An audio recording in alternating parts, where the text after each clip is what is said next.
अस्सलामुअलैकुम। Welcome to एमराद। दोस्तों, बात आज हम करने जा रहे हैं कि पाकिस्तान ने बहुत ही ज़्यादा यूनिक पेलोड GF-17 के साथ रॉयल इंटरनेशनल एयर टैटू पर अनवील किया है और तारीख में पहली दफ़ा पाकिस्तान एयरफोर्स अनवील कर रहा है या दुनिया के सामने प्रेजेंट कर रहा है PL-15 long range BVR missiles को। इसके साथ साथ एक नए CM-400 AR मिसाइल को लेकर भी बात हो रही है। हमने CM-400 AKG तो सुना था, लेकिन ये AR मिसाइल क्या है, इसको भी डिस्कस करेंगे। उसके साथ साथ इस एयर शो में ना राफेल नजर आएंगे आपको, ना ही LCA तेजस। तो ऐसा है क्यों, और इसकी वजह भी बहुत ही ज़्यादा दिलचस्प है। दोस्तों, सबसे पहले तो हम रियाद 2025 की बात करें, जो कि रॉयल इंटरनेशनल एयर टैटू है। रियाद 2025 में पाकिस्तान एयरफोर्स के C-130 हरक्यूलिस और GF-17 थंडर ब्लॉक 3 एयरक्राफ्ट हिस्सा ले रहे हैं और GF-17 एयरक्राफ्ट ने यहाँ रिकॉर्ड फेरी रेंज का मुजाहरा भी किया है। यानी कि रियाद 2025 में पार्टिसिपेट करने के लिए पाकिस्तान से सॉर्टीज कंडक्ट की गई, रास्ते में एयर टू एयर रिफ्यूलिंग्स की गई और 6000 किलोमीटर से भी ज़्यादा का फासला तय किया गया। यहाँ एयरक्राफ्ट की अपनी इंड्योरेंस और पाकिस्तानी पायलट्स की इंड्योरेंस कि उन्होंने इतना लंबा मिशन किस तरह एक ही कॉकपिट में बैठे तय किया, ये बहुत ही ज़्यादा एक्सेप्शनल है। उसके बाद अगर GF-17 थंडर की सिर्फ यहाँ परफॉर्मेंस ही नहीं, बल्कि GF-17 किस किस्म के वेपन सिस्टम्स को यहाँ पर डिस्प्ले कर रहा है, वो भी बहुत ज़्यादा दिलचस्प है। इस एयर शो पर GF-17 पर जिस किस्म के भी वेपन्स इंटीग्रेट किए गए हैं, ख्वाह वो चाइनीज़ वेपन्स हों या वो पाकिस्तानी मेड बॉम्ब्स हों, उन तमाम को डिस्प्ले पर रखा गया है।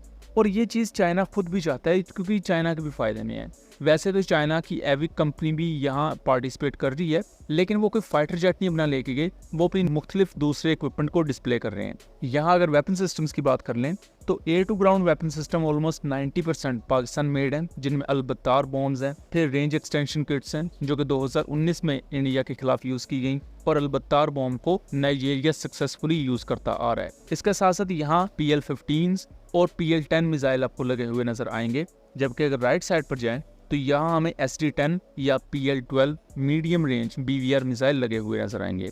और इसके साथ साथ सबसे अहम चीज़ कि यहाँ पर आपको CM-400 AKG की बजाय CM-400 AR air launch supersonic missile देखने को मिलेगा। ये CM-400 AR क्या चीज़ है, अगर आपको याद हो तो आज से 2 साल पहले अराउंड हमने एक वीडियो बनाई थी जिसमें हमने आप लोगों को एक अपडेट दी थी कि पाकिस्तान एयरफोर्स अब के बाद CM-400 AKG को TOT के अंडर अपने ही मुल्क में लोकली मैन्युफैक्चर करेगी। और इसकी लोकल मैन्युफैक्चरिंग में पाकिस्तान ने बेसलाइन वेरिएंट के अलावा मल्टीपल दूसरे वेरिएंट्स भी बनाए। उन्हीं में से एक वेरिएंट CM-400 AR है। ये बेसिकली एंटी रेडिएशन वर्जन है CM-400 AKG का। इसका सीकर खुद से टारगेट को डिटेक्ट या ट्रैक करने की बजाय दुश्मन के रेडार्स, दुश्मन के एयर डिफेंस सिस्टम्स के साथ इंटीग्रेटेड रेडार सिस्टम या उनके जो stand alone ground based radars होते हैं, उनसे निकलने वाली रेडियो वेव्स को डिटेक्ट करता है और उन्हीं को फॉलो करते हुए उन्हें स्ट्राइक करने की काबिलियत रखता है। सो इस तरह एक एयर लॉन्च सुपरसोनिक मिसाइल को पाकिस्तान ने एंटी रेडिएशन मिसाइल में कन्वर्ट कर दिया और ये आपको रेंज तो 290 किलोमीटर की दे ही रहा है। और इसके साथ साथ जो न्यू वेरिएंट CM-400 AKG के हमारे सामने आए, वो हाइपरसोनिक स्पीड भी अपनी टर्मिनल फेज में अचीव कर रहे थे। तो इस तरह पाकिस्तान एयरफोर्स के पास हाइपरसोनिक वेपन कैपेबिलिटी भी आई और सेम इसी मिसाइल को यूज़ किया गया इंडियन S-400 सिस्टम्स को डिस्ट्रॉय करने के लिए। और इसके साथ साथ दोस्तों, पाकिस्तान एयरफोर्स के एक हाई रैंक ऑफिशियल को साइट करते हुए एक अपडेट है कि पाकिस्तानी GF-17 को खरीदने के लिए एक अननोन कंट्री इंटरेस्टेड है और निगोशिएशंस इस वक्त ऑन गोइंग है।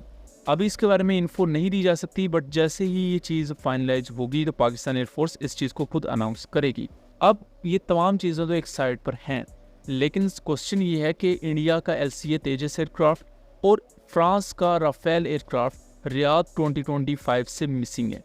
LCA तेजस के बारे में शुरू में इंडियन ओसेंट्स काफ़ी ज़्यादा गला फाड़ रहे थे कि ये UK में जाएगा, पूरी दुनिया तेजस की परफॉर्मेंस को देखकर हैरान रह जाएगी। इसमें रिसेंटली कुछ मॉडिफिकेशंस की गई हैं और तेजस MK-1A पर भी टेस्टिंग ऑलमोस्ट इंडिया कंप्लीट कर चुका है और उसकी इंडक्शन पेंडिंग है। सो LCA तेजस को लेकर भी एंटिसिपेट किया जा रहा था कि हमें UK में देखने को मिल सकता है। और एक एयर शो पर अल्टीमेट बैटल होगी PR कैंपेन को लेकर, इंटरनेशनल मीडिया की तवज्जो को ग्रैब करने के लिए। क्या LCA तेजस उसमें कामयाब होगा या पाकिस्तान चाइना का GF-17? बट अल्टीमेटली LCA तेजस वहाँ कहीं भी नज़र नहीं आया, जिसका खदशा भी था। और अब इस चीज़ को इस तरह कवर अप किया जा रहा है कि इंडिया ने तो कभी ये बात की ही नहीं, बट इंडिया के जो इंटरनल सर्कल्स हैं उनमें ये बात चल रही थी कि LCA तेजस को UK भेजा जाएगा। बट रिसेंटली जिस तरह के उसमें इंजन के इश्यूज़ आ रहे हैं और इवन सॉफ्टवेयर ग्लिचेस हैं और एयरक्राफ्ट उस तरह रेडी नहीं है जिस तरह इंडिया को चाहिए, यहाँ तक कि इस चीज़ को इंडियन एयर चीफ भी पॉइंट आउट कर चुके हैं। तो यही वो वजह है कि LCA तेजस को नहीं भेजा गया UK में। इसी तरह रिसेंटली फ्रेंच एयरफोर्स अपने बोइंग के E-3F सेंट्री और फ्रेंच नेवी अपने अटलांटिक 2 एयरक्राफ्ट को लेकर इस एयर शो में आ रही है, ना कि राफेल एयरक्राफ्ट को। हालांकि फ्रांस कंटिन्यूली राफेल एयरक्राफ्ट के साथ दुनिया के मुख्तलिफ एयर शोज़ में पार्टिसिपेट करता आया है, लेकिन इस एयर शो में राफेल का ना आना ये कहीं ना कहीं बता रहा है डसॉल्ट एविएशन की फ्रस्ट्रेशन को। जब से इंडिया के 3 से 4 राफेल एयरक्राफ्ट शॉटडाउन हुए हैं पाकिस्तान के खिलाफ, और उसके बाद डसॉल्ट एविएशन तक को आना पड़ा इस पूरे मैस को एक फेस सेविंग देने के लिए। और फेस सेविंग इस तरह फ्रांस की तरफ से दी गई कि एक राफेल उन्होंने कंफर्म कर दिया और बाकी 2 पर यह कह दिया कि उस पर अभी वो इन्वेस्टिगेट कर रहे हैं और ये इन्वेस्टिगेशन चलती रहेगी। यहाँ तक कि फ्रेंच प्रेसिडेंट को राफेल की इमेज ठीक करने के लिए अपने ऑफिशियल ट्विटर हैंडल से ट्वीट करना पड़ रहे हैं। सो यहाँ राफेल का ना आना एक वाज़ेह इंडिकेशन है कि राफेल की जो PR है उसको कितनी ज़्यादा हिट लगी है, और फ्रेंच अथॉरिटीज़ भी इंडिया पर काफ़ी ज़्यादा गुस्सा है इस चीज़ को लेकर, जितने बुरे तरीके से इंडिया ने इसे पाकिस्तान के खिलाफ यूज़ किया है। यही वजह है कि एक इंटरनेशनल एविएशन एक्सपर्ट एलन वांस भी इस बारे में तंज करते हुए नजर आते हैं, जहां वो ये क्लेम कर रहे हैं कि वो भी हैरान है कि इंडियन एयरफोर्स राफेल के इतने ज़्यादा सुपीरियर स्पेक्ट्रा सिस्टम को बेहतर तौर पर यूज़ क्यों नहीं कर पाई।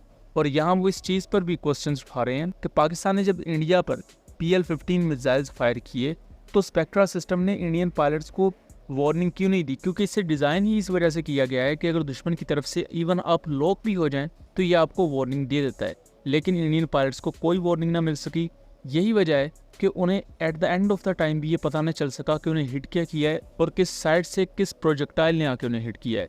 और इसी तरह 17 जुलाई को भी फॉरेन प्रेस ने अपनी एक रिपोर्ट शाया की है और इस रिपोर्ट का उन्वान ही ये कहता है कि India's air force is in crisis. इसमें इंडियन एयरफोर्स के रिसेंट क्रैशेस की बात की गई है, पाकिस्तान के खिलाफ पुअर परफॉर्मेंस की बात की गई है, और जिस तरह फेस सेविंग ढूंढी जा रही है इंडियन एयरफोर्स की तरफ से, और ओवरऑल इंटरनेशनल मीडिया में जिस तरह बदनामी हो रही है, उन तमाम चीज़ों को डिस्कस किया गया है। सो दोस्तों, ये था एक एनालिसिस। उम्मीद करता हूँ चीज़ें क्लियर रही होंगी। वीडियो पसंद आई हो तो इसे ज़्यादा से ज़्यादा शेयर कीजिएगा ताकि इस तरह की मज़ीद इन्फॉर्मेटिव वीडियोज़ हम आपके लिए लेकर आ सकें। मिलेंगे अगली वीडियो में, तब तक के लिए अल्लाह हाफ़िज़।